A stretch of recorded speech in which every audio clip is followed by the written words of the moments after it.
Fight club entertainment presenting the old guard. ये movie immortals पर base है जो कभी नहीं मर सकते।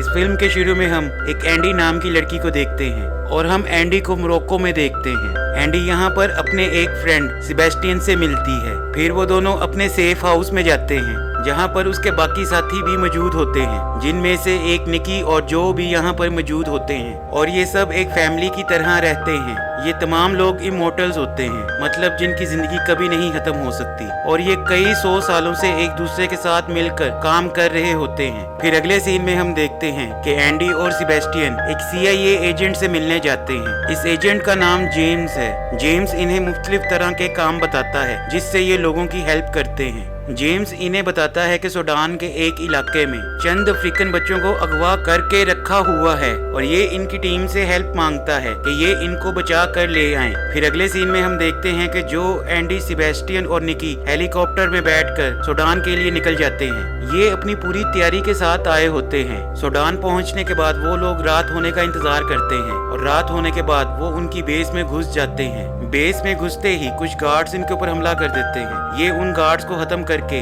आगे बढ़ते हैं और जैसे ही ये इनकी सीक्रेट बेस की बेसमेंट में जाते हैं, वो देखते हैं कि ये जगह क्लियर है और फिर अचानक गार्ड्स इनके ऊपर हमला कर देते हैं।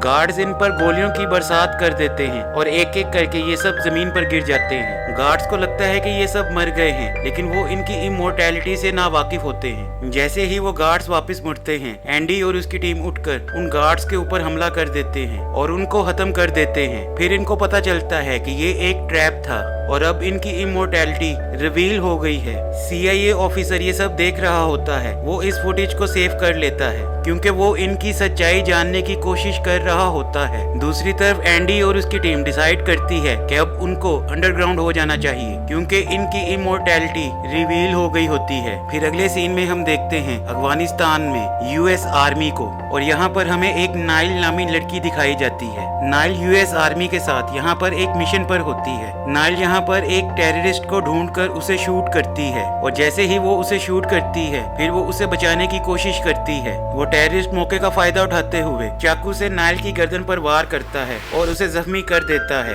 नाइल का बहुत ज्यादा खून बह जाने की वजह से वो यहाँ पर बेहोश हो जाती है। ये सारा वाकया एंडी और उसके साथियों को ख्वाब में दिखाई देता है कि किस तरह नाइल की वहाँ पर मौत हुई है, और दूसरी तरफ नाइल को भी एंडी और उसके साथी ख्वाब में नजर आते हैं और वो भी परेशान हो जाती है। जब वो उठती है तो वो देखती है कि उसकी गर्दन बिल्कुल ठीक है और उसकी गर्दन पर जो निशान था वो चंद ही घंटों में ठीक हो गया है। ये देखने के बाद नाइल के टीममेट्स बहुत ज्यादा परेशान हो जाते हैं और उसे हैरानकुन नजरों से देखने लगते हैं। फिर अगले सीन में हमें लंदन दिखाया जाता है। यहाँ हम स्टीवन मैरिक नामी लड़के को देखते हैं। स्टीवन फार्मासिस्ट होता है। वो अपनी कंपनी की प्रेजेंटेशन दे रहा होता है। स्टीवन की कंपनी ह्यूमन लाइफ को बढ़ाने का काम करती है और इसके लिए वो कोई भी कदम उठा सकते हैं। फिर अगले सीन में हम देखते हैं कि जेम्स स्टीवन को उन ओल्ड गार्ड्स की वीडियो दिखा रहा होता है। ये देखने के बाद स्टीवन बहुत ज्यादा हैरान हो जाता है। फिर वो जेम्स को कहता है कि उसे किसी भी कीमत पर ये पूरा ग्रुप चाहिए ताकि वो इन पर अपनी रिसर्च कर सके।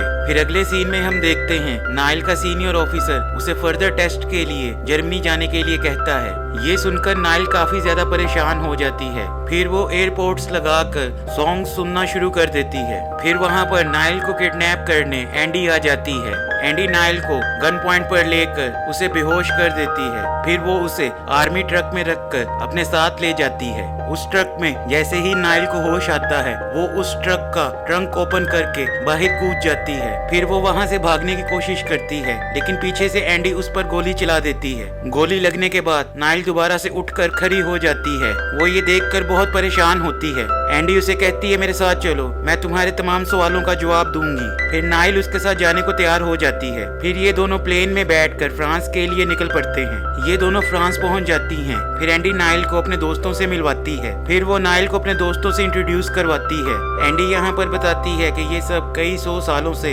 एक साथ रह रहे हैं और अब यही मेरी फैमिली है, और नाइल ये अब तुम्हारी भी फैमिली है। इसी के साथ साथ एंडी बताती है कि ये पावर हमेशा के लिए नहीं होती, इमोर्टैलिटी कभी भी खत्म हो सकती है, और वो बताती है कि इसी की वजह से उसने अपने दोस्त को भी खो दिया है जिसकी इमोर्टैलिटी खत्म हो चुकी थी। एंडी उसे याद करके काफी उदास हो जाती है। रात को नाइल उठती है और बताती है कि उसने एक बहुत अजीब ख्वाब देखा। उसने ख्वाब में एक लड़की को देखा। दरअसल नाइल ने ख्वाब में एंडी की एक फ्रेंड क्वीन को देखा होता है, जो एंडी की सबसे पुरानी साथी होती है, और इन दोनों ने मिलकर काफी जंगें लड़ी होती हैं। लेकिन लोगों ने इनकी शानदार सलाहियतों को इग्नोर करते हुए इन पर चुड़ैल होने का इल्जाम लगा दिया और इस वजह से इन्हें फांसी पर चढ़ा दिया। लेकिन इन दोनों की इमोर्टैलिटी की वजह से ये दोनों मर नहीं सकती थी।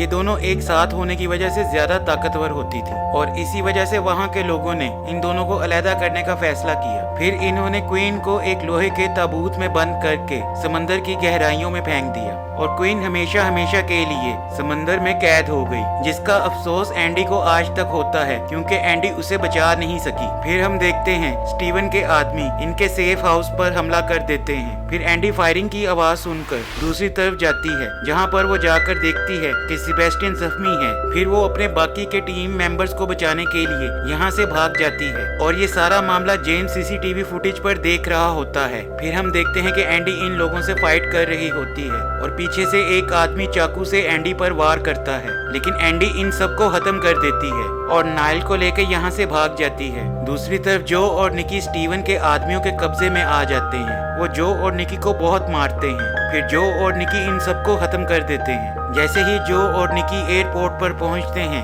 गार्ड्स ट्रक का दरवाजा खोलते हैं और वो देखते हैं कि सब गार्ड्स मर चुके हैं। ये देखने के बाद वो जो और निकी को पकड़ लेते हैं और अगले सीन में हम देखते हैं एंडी, नाइल, सेबेस्टियन एक खुफिया जगह पर जाकर छुप जाते हैं। ये एंडी की सबसे पुरानी खुफिया जगह होती है, जहाँ पर उसके तमाम पुराने वेपन्स पड़े होते हैं। वो जेम्स की लोकेशन का पता लगाते हैं और उसे पकड़ने का प्लान करते हैं। एंडी का जख्म अभी तक भरा नहीं होता, इसका मतलब वो अपनी इमोर्टैलिटी खो चुकी होती है और ये बात वो किसी से शेयर नहीं करती। वो एक मेडिकल स्टोर पर जाकर अपना ट्रीटमेंट करवाती है। फिर उसको अपनी इमोर्टैलिटी के बारे में सोचकर अपने दोस्त की याद आ जाती है, जो कि इमोर्टैलिटी खोने की वजह से मर गया था और एंडी उसको बचाने के लिए कुछ भी ना कर सकी। दूसरी तरफ स्टीवन जो और निकी को अपनी कंपनी में ले आता है और वहाँ पर वो उन पर डिफरेंट तजुर्बे करता है। वो उनकी बॉडी से ब्लड के सैंपल ले लेता है ताकि वो उनकी असलियत को जान सके। वो उनको काफी तकलीफ देता है।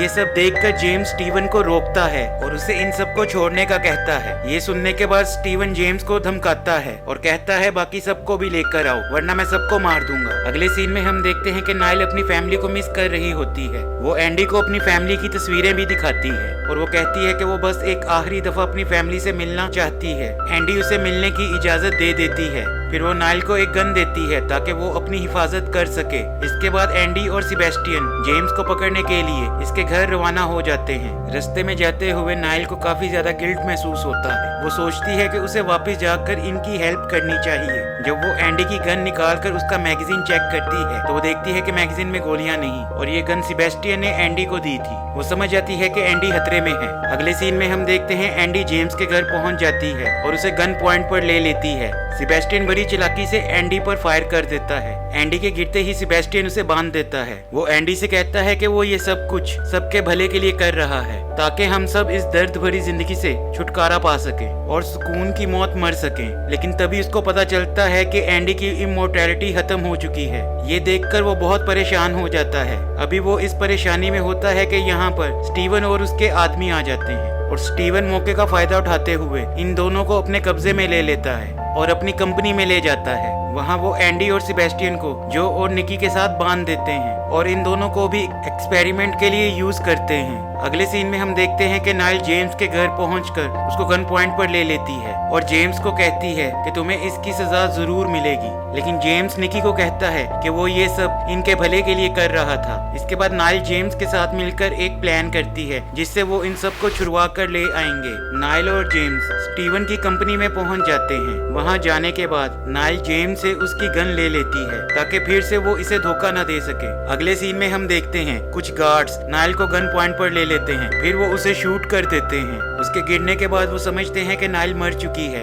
और जैसे ही एक गार्ड नाइल के पास जाता है तो नाइल उठ खड़ी होती है और उन पर फायर कर देती है और इसके बाद वो अपने दोस्तों की तलाश में आगे बढ़ जाती है। जैसे ही वो आगे पहुंचती है तो उसे वहाँ पर स्टीवन नजर आ जाता है, लेकिन स्टीवन को बचाने के लिए उसके साथ गार्ड्स मौजूद होते हैं। ये देखकर नाइल वहाँ से भाग जाती है ताकि वो अपने दोस्तों को ढूंढ सके। फिर हम देखते हैं कि एंडी और उसकी टीम नाइल को मिल जाती है और वो सब नाइल को देखकर बहुत खुश होते हैं। नाइल उन सबको वहाँ से आजाद करवा देती है। आजाद होने होने के बाद वो सब अपने अपने हथियार पकड़ते हैं और स्टीवन को मारने के लिए ढूंढने लगते हैं। वहाँ से निकलते ही गार्ड्स उन पर हमला कर देते हैं। एंडी की इमोर्टैलिटी की वजह से सब टीममेट्स उसको कवर रखते हैं ताकि एंडी को किसी भी किस्म की कोई चोट ना लग सके, और वो खुद फ्रंट पर रहकर एंडी की केयर करते हैं। एंडी की हालत आहिस्ता आहिस्ता खराब हो रही होती है। फिर यहाँ पर एक बॉम्ब ब्लास्ट होता है और एंडी की हालत मजीद खराब हो जाती है, लेकिन एंडी हार नहीं मानती और वहाँ से आगे बढ़ती रहती है। दूसरी तरफ स्टीवन डर के अपने ऑफिस में छुप जाता है। उसके तमाम गार्ड्स उनका वेट कर रहे होते हैं ताकि वो यहाँ पर आएं और ये उन पर गोलियां चला दें। फिर हम देखते हैं कि जो पीछे से शीशा तोड़कर यहाँ पर आ जाता है और इन सब पर गोलियां चला देता है, और फिर उसके बाकी के टीम मेंबर्स भी रूम में एंटर हो जाते हैं और गार्ड्स पर गोलियां चलाना शुरू कर देते हैं। एंडी की हालत काफी खराब हो चुकी होती है। तभी वहाँ पर स्टीव आता है और एंडी पर बंदूक तान देता है और वो आकर यहाँ पर कहता है कि वो एंडी को मार देगा, लेकिन स्टीवन के सामने नाइल आ जाती है और स्टीवन उसको गोली मार देता है। ये देखकर एंडी स्टीवन पर एक्स से हमला कर देती है। फिर नाइल स्टीवन को पकड़ के उसके साथ बिल्डिंग से जंप कर देती है, जिसके बाद स्टीवन वहाँ पर मारा जाता है और नाइल अपनी एबिलिटी की वजह से बच जाती है। अगले सीन में हम इन सबको एक कैफे में बैठा देखते हैं, जहाँ ये 100 साल के लिए सेबेस्टियन को सजा के तौर पर उससे अलहदा करते हैं और उससे कहते हैं कि 100 साल बाद दोबारा तुम्हें हम यहाँ पर मिलेंगे। अकेला रहने की वजह से सेबेस्टियन फिर से शराब पीना शुरू कर देता है। पोस्ट क्रेडिट सीन में हम देखते हैं सेबेस्टियन काफी ज्यादा नशे में अपने घर जाता है और वहाँ पर उसको क्वीन पानी पीते हुए मिलती है, और इसके साथ ही ये फिल्म यहाँ पर खत्म हो जाती है। उम्मीद करते हैं आपको ये हमारी वीडियो पसंद आई होगी। मजीद ऐसी वीडियोस देखने के लिए चैनल को सब्सक्राइब करें, वीडियोस को लाइक करें और ज्यादा से ज्यादा शेयर करें।